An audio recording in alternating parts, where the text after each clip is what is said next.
Selamat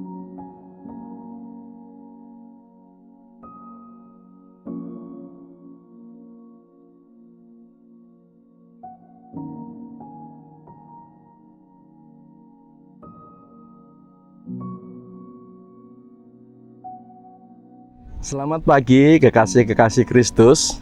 Pagi hari ini di bawah sinar matahari yang bersinar cerah, kita bersama-sama akan merenungkan firman Tuhan sebelum kita mengawali aktivitas kita pada pagi hari ini. Sebelumnya bersama-sama mari kita masuk di dalam doa. Mari kita berdoa. Selamat pagi Bapa, selamat pagi Yesus, selamat pagi Roh Kudus. Engkau Allah yang baik, Engkau Allah yang selalu mengasihi kami, Engkau Allah yang selalu melimpahkan berkat-berkat yang sangat istimewa untuk kami sepanjang hari dalam kehidupan kami.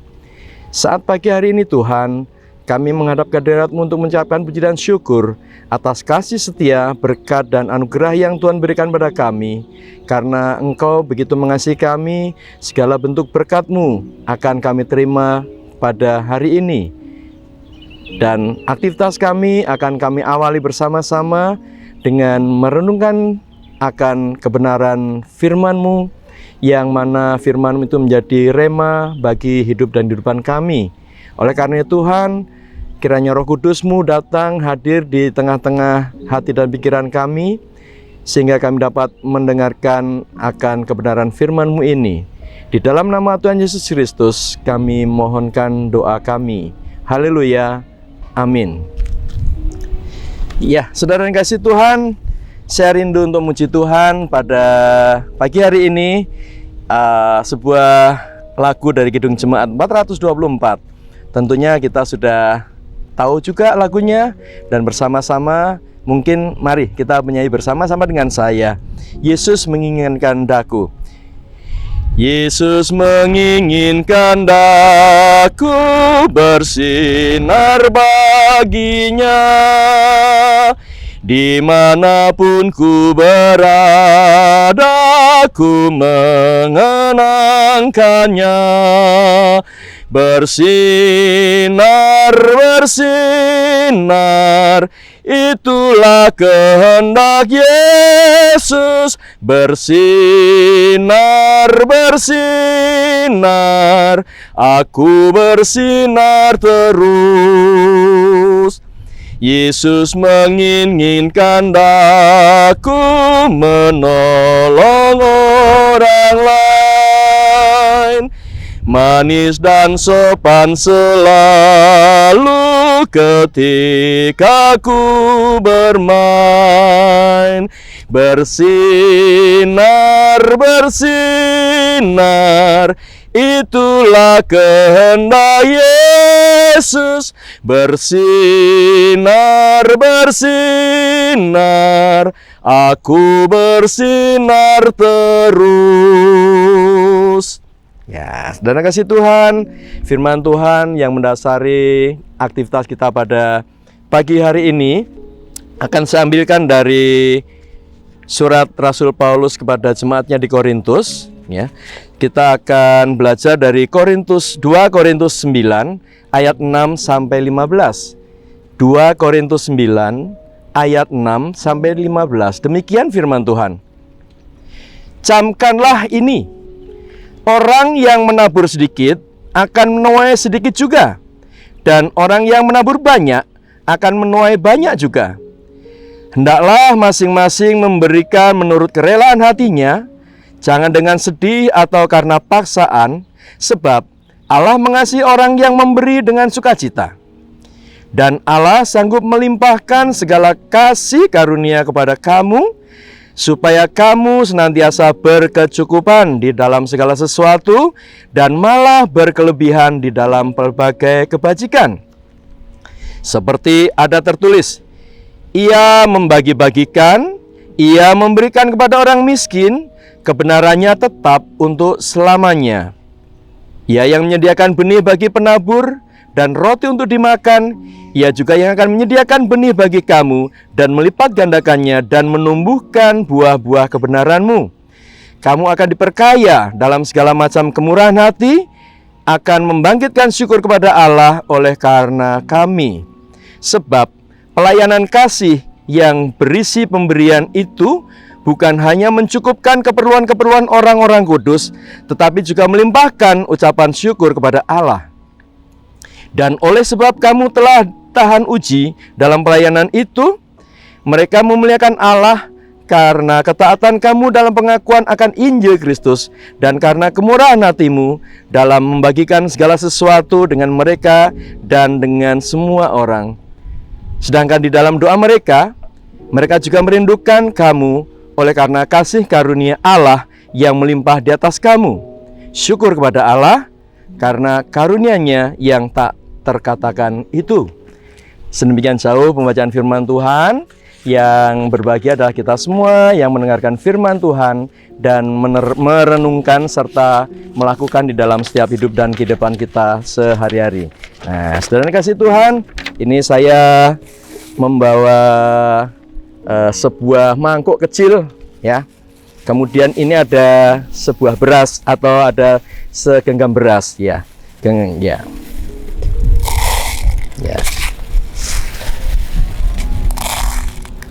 Nah, saudara-saudara, kira-kira beras ini kalau saya berikan kepada seorang pejabat, begitu, diterima nggak ya kira-kira? Atau kalau misalnya beras ini saya berikan kepada seorang wali kota, apakah diterima? Atau kalau beras ini saya berikan kepada pemulung, apakah juga diterima? Nah, saudara kasih Tuhan, ada sebuah kisah. Jadi pada suatu hari di suatu tempat, ini ada pengusaha beras yang pada saat itu berasnya baru datang, dan terkenal berasnya itu terkenal sangat enak dan murah. Nah, karena terkenalnya itu banyak yang berbondong-bondong datang untuk membelinya. Mereka bahkan rela untuk antri.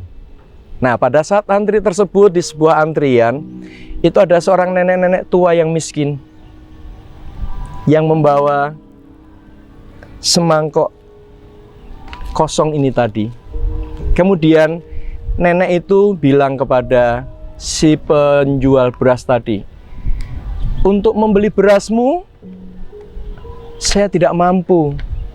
Tetapi perkenankan, saya minta berasmu hanya semangkok kecil ini saja." Apa jawab dari penjual beras itu? "Tidak, saya tidak akan memberi beras pada kamu semangkok itu." Mungkin perasaan kecewa ada pada orang tua miskin itu, atau mungkin juga bahkan perasaan yang ada pada orang-orang yang sedang antri. Sesaat kemudian, penjual beras tadi bilang pada katakanlah pada anggotanya begitu, atau tenaga yang dia membantunya begitu, ya, "Tolong kamu bawa beras ini, ya, satu karung ini, berikan kepada nenek ini." Dengan mata berkaca-kaca, nenek ini menerima beras itu. Nah, saudara kasih Tuhan, di belakang nenek ini ada seorang yang bertanya, "Tuan, tadi kan nenek ini hanya minta semangkok kecil beras saja. Kenapa Tuan beri sedemikian banyak berasnya? Satu karung." Dengan tersenyum, penjual ini berkata, "Saudara, ketahuilah, nenek ini meminta kepada saya sebatas hanya yang dia butuhkan saja. Tetapi saya memberikan sesuai dengan kemampuan saya.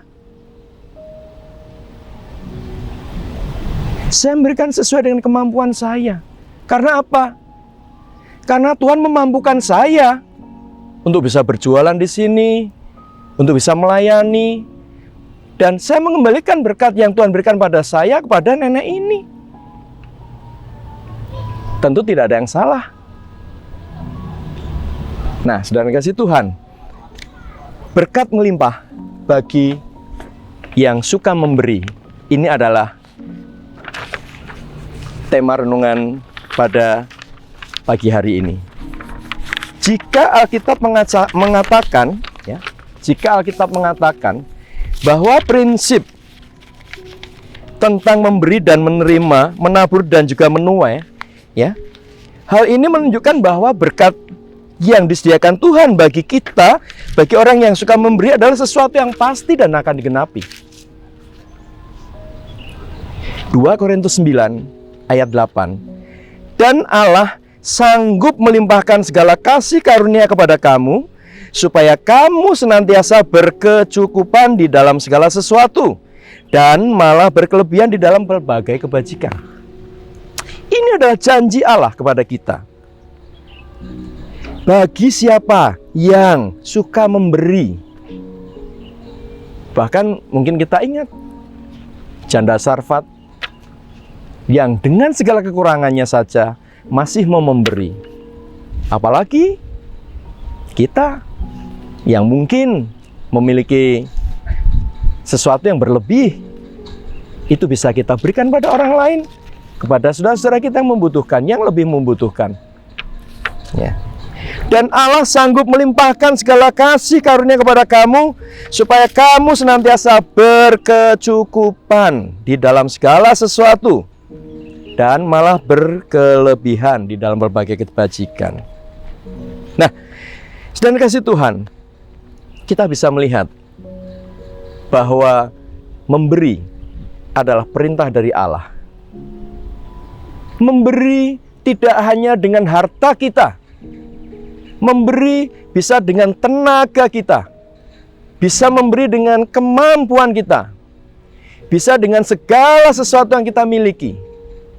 Jadi dalam hal ini, kita sebagai manusia yang memiliki Allah yang pasti memberikan jaminan, kita diberi tugas untuk memberikan sesuatu kepada orang lain melalui hidup kita, melalui tenaga kita, melalui harta kita, ataupun melalui apa saja yang ada pada diri kita. Gereja kita membutuhkan orang-orang seperti ini. Dan itulah yang menjadi tanggung jawab kita. Nah, saudara kasih Tuhan, Tuhan berkata, bawalah seluruh persembahan persepuluhan itu ke dalam rumah perbendaharaan, supaya ada persediaan makanan di rumahku, dan ujilah aku, firman Tuhan semesta alam, apakah aku tidak membukakan bagimu tingkap-tingkap langit dan mencurahkan berkat kepadamu sampai berkelimpahan. Maleakhi 3 ayat 10 berkata demikian.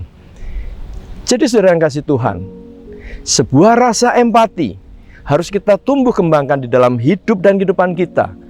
Ya, hidup bergereja, hidup bermasyarakat, hidup berkeluarga. Kita harus menumbuhkan rasa empati. Karena dengan rasa empati, tentunya kita dapat mengerti apa maksud Tuhan dalam hidup kita. Apa motif Tuhan mempersiapkan kita untuk itu semua. Berkat Tuhan itu selalu mengalir sesuai dengan kemampuan yang kita miliki dan kita terima. Satu-satunya menghambat berkat adalah ketidaksiapan kita sendiri. Satu-satunya yang menghambat kita adalah ketidaksiapan kita sendiri. Nah, oleh karena itu, mari bersama-sama kita belajar menjadi orang yang suka memberi, bukan orang yang hanya mengharapkan untuk diberi. Seperti kisah Rasul 20 ayat 35b, adalah lebih baik berbahagia memberi daripada menerima. Tuhan Yesus mengajarkan kepada kita dalam doanya, berikanlah kami pada hari ini makanan kami yang secukupnya. Bukan yang berkelimpahan, secukupnya. Tuhan akan memberikan itu secukup kita. Tetapi kita meyakini bahwa apa yang Tuhan berikan itu tidak hanya cukup untuk kita saja. Mungkin bisa untuk saudara-saudara kita, orang lain kita, atau mungkin ada di keluarga kita. Sehingga mari bersama-sama kita belajar memberikan hidup kita kepada Tuhan Itulah ajaran Tuhan pada kita, supaya kita selalu ada di dalam kelimpahan Tuhan. Tuhan memberkati. Amin. Bersama kita masuk di dalam doa. Bapa Surgawi, pagi hari ini Engkau mengingatkan pada kami sebuah rasa empati yang harus kami kembangkan dalam hidup dan kehidupan kami. Banyak lahan yang bisa kami gunakan, tinggal bagaimana kesiapan hati kami, kesiapan pikiran kami, kesiapan tubuh jiwa roh kami. Oleh karena itu Tuhan, kami mohon kiranya Engkau sendiri senantiasa akan memberkati kami, memberi kemampuan kami untuk dapat memberikan sesuatu yang berguna bagi bangsa dan negara kami, bagi kehidupan berjemaat kami, bagi lingkungan pekerjaan kami, bahkan bagi keluarga kami. Terima kasih Tuhan, Engkau telah mengajarkan kami untuk bagaimana kami harus memberikan yang terbaik untuk Engkau. Dan sebentar kami akan melanjutkan aktivitas kami, akan memulai aktivitas kami. Tuntunan Tuhan senantiasa ada bersama dengan kami. Ampuni segala dosa dan kesalahan kami Tuhan. Kami berdoa di dalam nama Tuhan kami Yesus Kristus. Haleluya. Amin. Selamat pagi, selamat beraktivitas, berjalan bersama Tuhan. Tuhan selalu menyertai kita. Salam sehat. Amin.